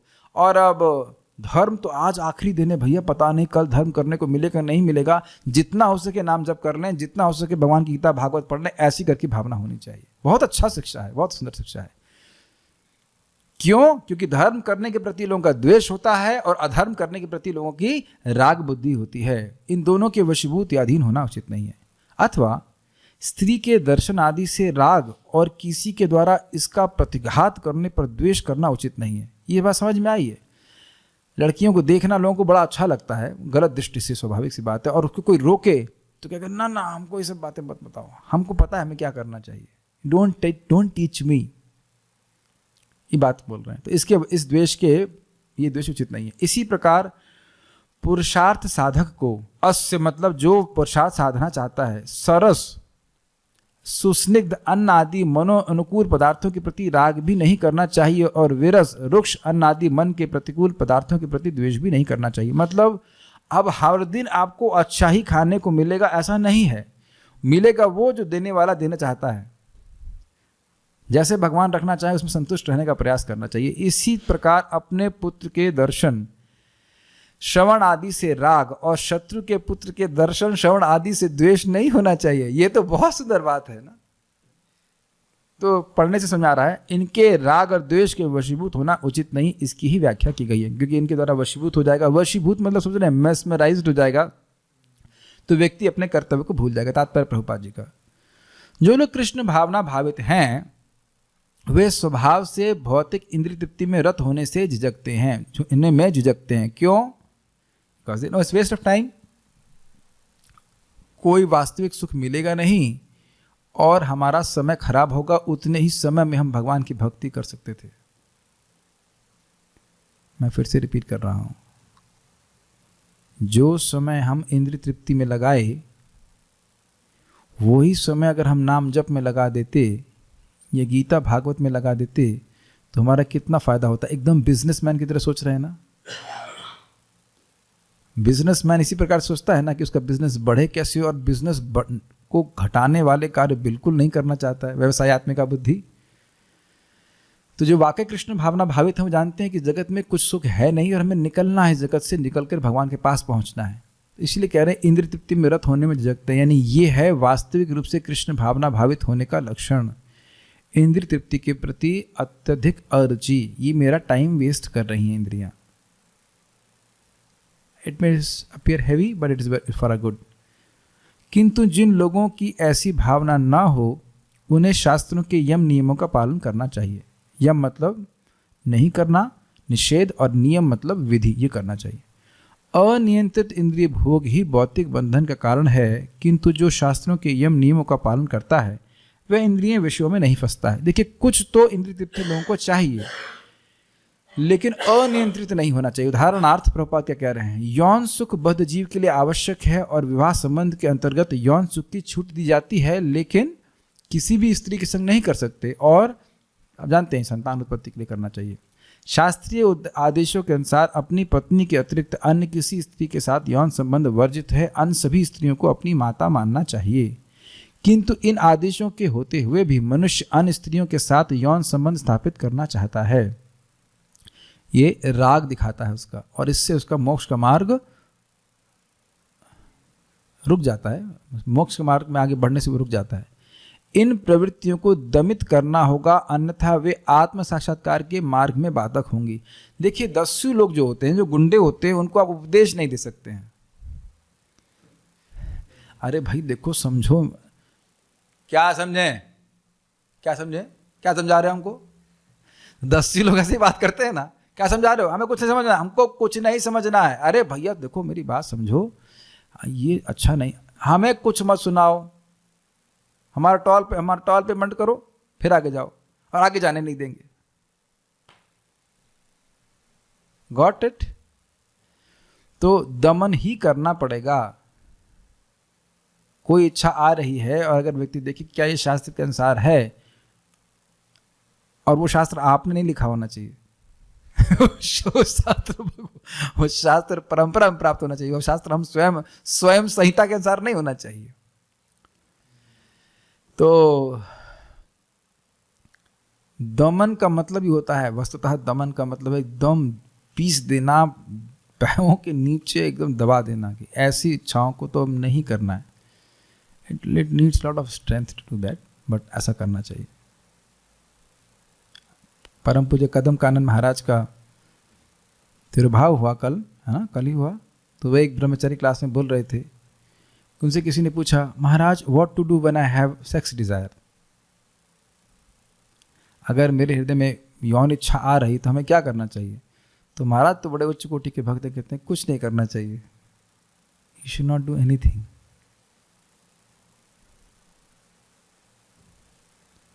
काफी स्ट्रांग है ना, बहुत सिंपल सी बात है ना, you should not do anything. और देखिए हम अपने मन के प्रभाव में व्यक्ति क्या क्या नहीं कर लेता है, और कभी सोचता है कि इन सब कार्यों से क्या उसको मोक्ष प्राप्त होगा। वो जानता है कि नहीं प्राप्त होगा लेकिन दब जाता है। तो इसलिए कह रहे दमित करना पड़ेगा। जब तक यह भौतिक शरीर रहता है तब तक शरीर की आवश्यकताओं को यम नियमों के अंतर्गत पूर्ण करने की छूट दी जाती है, किंतु फिर भी हमें ऐसी छूटों के नियंत्रण पर विश्वास नहीं करना चाहिए। मनुष्य को अनासक्त रहकर इन नियमों का पालन करना होता है, क्योंकि इन नियमों के अंतर्गत इंद्रिय तृप्ति का अभ्यास भी उसे पथभ्रष्ट कर सकता है। जिस प्रकार की राजमार्ग तक में दुर्घटना की संभावना बनी रहती है, भले ही इन मार्गों की कितनी सावधानी से देखभाल क्यों न की जाए, किंतु इससे कोई गारंटी नहीं दे सकता कि सबसे सुरक्षित मार्ग पर भी कोई खतरा नहीं होगा। भौतिक संगति के कारण अत्यंत दीर्घ काल से इंद्रिय सुख की भावना कार्य करती रही है, अतः नियमित इंद्रिय भोग के बावजूद भी च्युत होने की हर संभावना बनी रहती है। अतः सभी प्रकार से नियमित इंद्रिय भोग के लिए किसी भी आसक्ति से बचना चाहिए। लेकिन पहले इसकी व्याख्या कर देता हूँ। अब जो देखिए प्रभुपाद जी बहुत स्पष्ट बोल रहे हैं और मुझे भी स्पष्ट ही बोलना पड़ेगा। व्यक्ति सोचेगा, और लोग सोचते भी हैं ऐसे, कि हम अपनी डिवोटी पत्नी के संग चारों नियमों का पालन करेंगे। 3 तो हो जाते हैं, लेकिन जरूरी नहीं है कि अब वह केवल संतान उत्पत्ति करने के लिए ही अपनी पत्नी का संग करे। ये बहुत कठिन है लोगों के लिए प्रायः। क्यों? क्योंकि इंद्रिय तृप्ति का जो सो कॉल्ड सुख है वह सामने दिखता है, और आध्यात्मिक सुख लगता है पता नहीं कब कौन से जन्म में मिलेगा। अब जिस जन्म में मिलेगा तब करेंगे, अभी तो मिल नहीं रहा है। अभी तो फिर ये मिल रहा है, हाथ में पड़ा हुआ इंद्रिय तृप्ति का सुख, उसी को हम ग्रहण कर लेते हैं। दूसरा एंगल क्या है? दूसरा एंगल यह है कि देखिए एक गोबर है और गोबर को थापा जाता है। तो जब गोबर थापते हैं तो गोबर थापने के बाद उठाते हैं तो उसमें कुछ साथ में भूसा या कुछ जरूर आता है, कोई मट्टी जरूर आती है। तो अब कोई व्यक्ति बिल्कुल मतलब नियमों का पालन करते हुए इंद्रिय तृप्ति, और इंद्रिय तृप्ति मतलब स्त्री संग, खाने वाने को इंद्रिय तृप्ति नहीं कहा जा रहा है। आपको याद हो सुखदेव गोस्वामी जी ने खाने की प्रॉब्लम सॉल्व कर दी थी, रहने की प्रॉब्लम सॉल्व कर दी थी और रक्षा की प्रॉब्लम सॉल्व कर दी थी। प्रभुपाद ने कहा कि मैथुन की प्रॉब्लम के बारे में नहीं बोल रहे हैं वो। तो इंद्रिय तृप्ति का मतलब ही है मैथुन। टिल द टाइम हमारी मैथुन की इच्छा है, इस जगत से मुक्त नहीं हो पाएंगे। तो समझ पा रहे ना मेरी बात? आत्मा को मैथुन नहीं चाहिए, लेकिन अब आत्मा ने भोग किए हुए संस्कार ऐसा है तो उसके लिए ठीक है, वो एकदम जीरो नहीं कर सकता है, तो नियम बताए गए, लेकिन उस नियम का भी व्यक्ति को पालन करते समय, पालन मतलब नियमों के अंतर्गत रहकर इंद्रिय तृप्ति कर रहा है, अपनी विवाहिता पत्नी का भी संग कर रहा है, तो उसका संस्कार मन में नहीं जाएगा क्या? बताइए। ये हमारी मूर्खता होगी कि हम कहेंगे कि इंद्रिय तृप्ति कोई भी कर रहे हैं, विशेष रूप से इस प्रकार की कर रहे हैं, और हमारे मन में संस्कार नहीं जाएगा। ऐसा हो नहीं सकता है। तो इसीलिए प्रभुपाद जी कह रहे हैं कि इंद्रिय, अतः नियमित इंद्रिय भोग के बावजूद भी च्युत होने की हर संभावना बनी रहती है। मैं प्रभुपाद जी के तात्पर्य की व्याख्या कर रहा हूं, मैं कोई विशेष भारी बात नहीं बोल रहा हूं। Is it okay? और जब डिस्कशन हो रहा है तो उसको यथावत बोलना पड़ेगा। अब कौन व्यक्ति व्यक्तिगत रूप से कितना पालन कर पा रहा है वह उसकी इच्छा पर निर्भर करता है, उसके कमिटमेंट के ऊपर निर्भर करता है, उसकी डेडिकेशन पर निर्भर करता है। इसीलिए तो 50 साल के बाद गृहस्थी छोड़ने के लिए बोला जाता है। ये नहीं कि गृहस्थी ग्रहण कर ली और अंत तक गृहस्थी ही करते रहो। एक बार किसी ने परम पूज्य जयद्वैत महाराज से पूछा what is the purpose of grihastha life? तो बोले to get out of it. तो बहुत से लोगों को यह स्वीकार्य नहीं होगा कि गृहस्थी में कष्ट है, तो कष्ट का अनुभव करके व्यक्ति इसमें से समझता है कि हाँ भी कष्ट है, इसमें तो काफी कष्ट है। लेकिन पूरा अंतकाल तक अंतकाले च गृहस्थमेव नहीं बोला जा रहा है भगवान के द्वारा। भगवान ने 4 आश्रम बनाए हैं, तो उधर भी प्रकृति करनी चाहिए। अंत तो होता है जगत को त्याग के व्यक्ति भगवान के पास जाना चाहिए। तो यही बातें बोली गई। इसीलिए वानप्रस्थ में विशेष तपस्या का प्रावधान है, ताकि जो भोग के संस्कार मन में हैं गृहस्थी में, वह उससे व्यक्ति बचे। बहुत कठिन संस्कार होते हैं, ठीक है।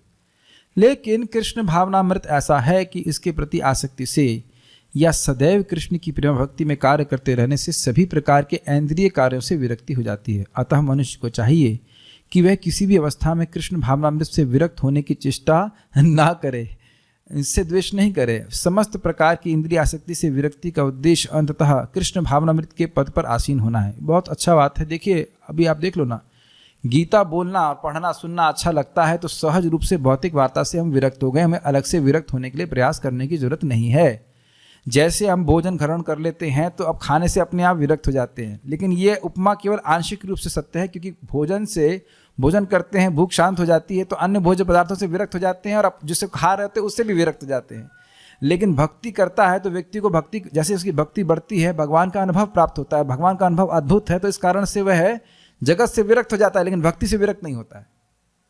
लेकिन जितना जितना हम भगवान की कथा को सुनते हैं, जाप करते हैं, उसमें रुचि आती है, तो स्वाभाविक रूप से व्यक्ति विरक्त हो जाता है। ये टेस्ट है कृष्ण भावना का।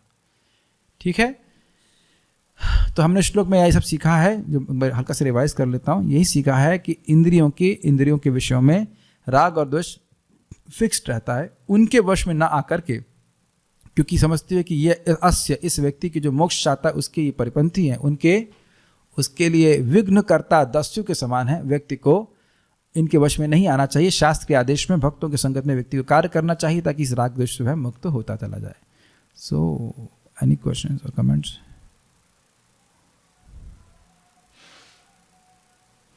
इवनिंग टाइम का क्लास पूछ रहे हैं, सॉरी इवनिंग क्लास का टाइम पूछ रहे हैं 6:30। बाहर में बनाने वाले लोग पहले ही टेस्ट कर लेते हैं। यस, फिर कैसे भोग लगेगा बताइए? ये है जो भक्तों से मैंने सुना है, दूध की मिठाई को आप ले सकते हो। If you cannot make and if you really want to have, then दूध की जो बनी मिठाई होती है, जो केवल दूध से बनी है, तो उसको ले करके आप भोग लगा सकते हैं। बट आप लोग घर में बना लेते हैं ना, अगर दूध की बनी मिठाई चाहिए तो हलवे को दूध भी बना लीजिए, क्या दिक्कत है? I mean devotees are expert, they can make milk chocolates, yes whatever. और कोई प्रश्न नहीं यहाँ पे? ठीक है, तो उम्मीद है कि आप लोग कुछ लोग अच्छा लगा होगा और समझ में आया होगा। Will stop here now. Shrimad Bhagavad Gita की जय, श्रील प्रभुपाद की जय, ताई गौर प्रेमानंदे। Will just do